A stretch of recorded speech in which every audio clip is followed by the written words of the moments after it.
Imagina estar con tu hijo pequeño, sin dinero, sin casa y sin un lugar donde dormir. La única opción es refugiarse en un baño público del metro. Afuera, los golpes en la puerta resuenan con fuerza, como si el mundo entero quisiera derrumbar ese pequeño espacio de seguridad. Adentro, un padre sostiene con todo su corazón la inocencia de su hijo, inventando un juego para ocultar el dolor, fingiendo que viajan en una máquina del tiempo. Es un instante donde la desesperación y la esperanza se enfrentan cara a cara. Chris Gardner siempre había creído en las oportunidades. Era un hombre común, con sueños grandes, pero con una realidad que lo golpeaba todos los días. Vivía con Linda, su pareja, y con Christopher, su pequeño hijo, al que amaba con todo su corazón. Su trabajo consistía en vender un artefacto médico, un escáner de densidad ósea portátil. Lo habían comprado con todos sus ahorros, pensando que sería un negocio rentable, pero en los hospitales lo veían como un lujo innecesario. La rutina se había vuelto dura. Les quitaron el auto por estacionarse mal, los recibos se acumulaban y en la guardería donde dejaban a Christopher, la encargada siempre tenía algún reclamo. Linda trabajaba turnos dobles, agotada, y las discusiones en casa ya eran inevitables. Hablaban de la renta, de los impuestos, de las cuentas, y siempre volvían a lo mismo. Ella le exigía que vendiera esos malditos artefactos que parecían no servir de nada. Una noche, frente al televisor, Chris se entretenía con un cubo de Rubik. Lo giraba con concentración, mientras su mente pensaba en algo más, un futuro distinto.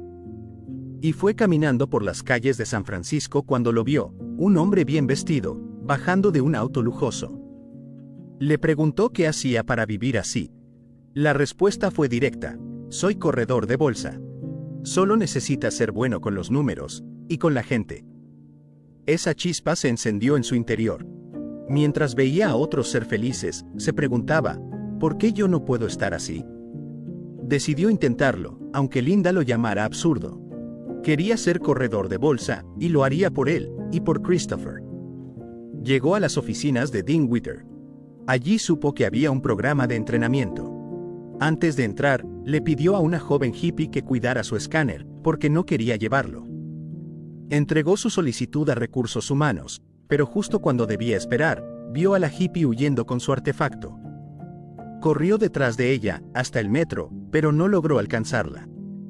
El dolor era grande, no solo había perdido dinero, sino otra oportunidad. Al día siguiente llevó a Christopher a la guardería.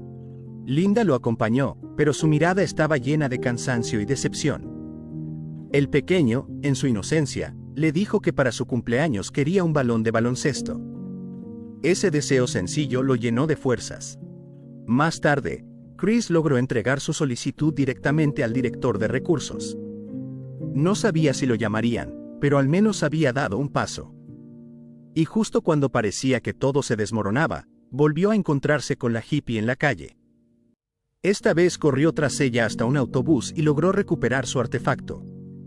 En casa, Linda se sorprendió al ver que regresaba con 2 escáneres, sin saber lo que había pasado. Christopher recibió su balón de baloncesto, mientras Linda, cansada, le decía que nada importaba ya. Chris, con determinación, le prometió: saldremos de esto, lo juro. Un día, en la calle, vio a un hombre llamado Jay que pedía un taxi. Ambos iban a la misma dirección, así que lo compartieron. Jay estaba absorto armando un cubo de Rubik. Chris le pidió que se lo prestara. Lo giró con rapidez, moviendo cada color con destreza, y en el trayecto logró resolverlo por completo. Jay quedó sorprendido, pero al bajar, olvidó pagar. El taxista exigía el dinero, el contador marcaba $18, y Chris solo tenía 5. Bajó corriendo con su escáner, pero el conductor lo persiguió hasta el metro. La desesperación lo llevó a soltar su artefacto cuando las puertas del vagón se cerraron sobre él. Otro golpe más. Llamó a Linda, intentando disculparse, pero ella fue clara: lo dejaría y se llevaría a Christopher. Preso de la angustia, tomó un autobús hasta el apartamento, pero al llegar, ya no estaban. Sonó el teléfono. Era Jay, para informarle que debía presentarse a una entrevista. No tenía dónde anotar el número. así que lo memorizó de memoria, palabra por palabra. Conseguido un lápiz y papel, anotó el contacto, pero la tensión no cesaba. Volvió a ver a Linda. Ella le dijo que ya no era feliz, que todo era culpa de él. Chris, herido, le gritó que se fuera, que él se quedaría con Christopher. Esa misma noche, tomó a su hijo en brazos y le prometió: mientras tú y yo estemos juntos, todo va a estar bien. Se mudaron a un nuevo apartamento, más humilde. El casero exigió la renta, pero Chris se ofreció a pintar a cambio de unos días más. Mientras cumplía con la tarea, la policía llegó a arrestarlo por sus infracciones de tránsito. Suplicó, tenía una entrevista importante a la mañana siguiente, pero lo encerraron hasta las 9:30 de la mañana. Al salir, aún con la ropa manchada de pintura, corrió con todas sus fuerzas hacia las oficinas de Dean Witter. No podía perder esta oportunidad. Chris Gardner, con la ropa aún manchada de pintura y el cansancio de una noche en la celda, llegó a la entrevista más importante de su vida. Frente a Lee, el señor Martin y varios socios, su aspecto causó sorpresa inmediata. Él, con serenidad, confesó que había pasado la noche detenido por no pagar sus infracciones de tránsito. No inventó excusas. Prefirió ser honesto. Las preguntas comenzaron, una tras otra, mientras Jay observaba. Chris no lograba impresionarlos con respuestas técnicas, pero hizo algo diferente. Prometió que, aunque a veces tendría que decir, no sé, buscaría la respuesta hasta encontrarla. Cuando uno de los socios le preguntó por su aspecto desaliñado, Chris respondió con un ingenio tan inesperado que todos en la sala soltaron una carcajada. En ese instante, el hielo se rompió. Al final, Jay lo felicitó. Chris, sin embargo, dudaba. El programa no tenía paga, y él necesitaba dinero para sobrevivir. Jay lo instó a aceptar, advirtiéndole que si no cuidaba su lugar, alguien más lo ocuparía. Esa noche, Linda regresó con Christopher. Le anunció que se mudaría a Nueva York y que quería llevarse al niño. Chris, con firmeza, le dijo que se quedaría con él. Le confesó que había sido aceptado en el programa de corredores de bolsa.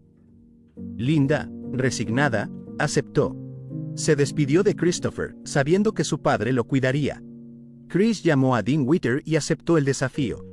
Con ayuda de su amigo Wayne, se mudó a un motel. Luego llevó a su hijo a jugar baloncesto. Fue allí cuando le dio una lección para toda la vida. Jamás dejes que nadie te diga que no puedes hacer algo. Ni siquiera yo. Si tienes un sueño, protégelo. Y si quieres algo, ve por ello. Punto.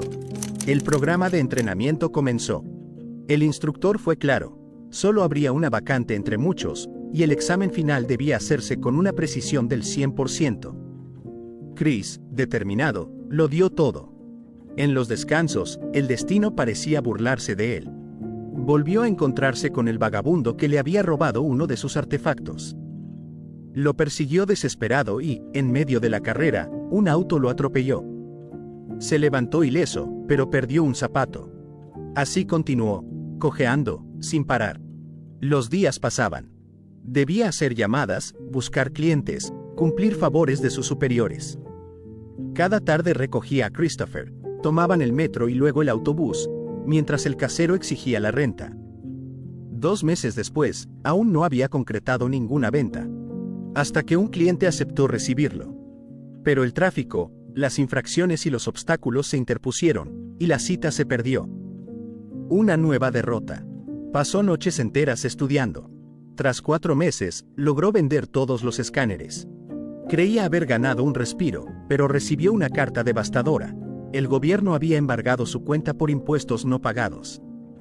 Solo le quedaban $21. Pronto, él y Christopher fueron desalojados del motel. Sus pertenencias quedaron en la calle. Buscando refugio, inventó un juego para su hijo. Les dijo que tenían una máquina del tiempo y que debían viajar a la era de los dinosaurios para esconderse en una cueva. Esa cueva era un baño público en la estación del metro. Allí, abrazando a Christopher en el suelo frío, contuvo las lágrimas mientras afuera alguien golpeaba la puerta. Al día siguiente, hicieron fila para conseguir un lugar en un albergue. Chris reparaba sus aparatos de noche, estudiaba sin descanso, y en el día atendía llamadas con una sonrisa forzada. Finalmente, logró vender uno de los escáneres, recuperando algo de dinero. Llegó el examen final.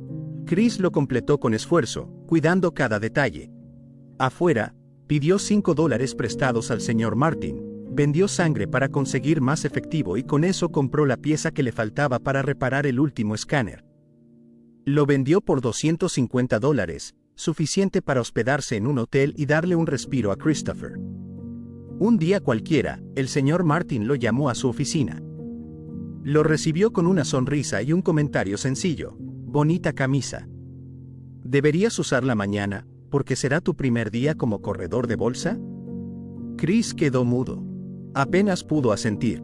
Cuando salió de la oficina, se detuvo en medio del pasillo, respiró hondo, y sus ojos se llenaron de lágrimas. Por fin lo había logrado. En silencio, pensó: esta parte de mi vida, pequeña parte, se llama felicidad. Al recoger a Christopher en la guardería, lo abrazó con fuerza. Nadie más en el mundo entendía lo que ese momento significaba. La historia concluye recordando que Chris Gardner fundó su propia firma de inversiones en 1987, y años después, logró venderla en un acuerdo multimillonario. En busca de la felicidad no es solo una película, es un espejo de lo que significa resistir cuando todo parece perdido. Chris Gardner nos muestra que la perseverancia no se mide en días buenos, sino en cómo seguimos adelante en los días más oscuros. Dormir en un baño público, con su hijo en brazos, no lo derrotó. Al contrario, lo convirtió en el padre más fuerte del mundo. La fuerza del amor paternal fue su motor. No perseguía la riqueza por egoísmo, sino por darle a su hijo una vida mejor. Ese amor lo hizo soportar humillaciones, hambre y cansancio. Lo impulsó a levantarse cada mañana con un único propósito: no rendirse. El mensaje es claro: los sueños más imposibles se alcanzan cuando la fe en uno mismo se combina con la disciplina y el coraje. Y la esperanza, aunque parezca frágil, puede sostenernos en medio de la tormenta. La felicidad, nos recuerda Chris, no llega de golpe. Se construye en pequeñas partes, en cada paso hacia adelante. Si esta historia te inspiró, te invito a dejar tu like, comentar qué enseñanza te dejó y suscribirte para más relatos llenos de emoción, lucha y esperanza. Porque, al igual que Chris, todos tenemos un sueño, y vale la pena perseguirlo.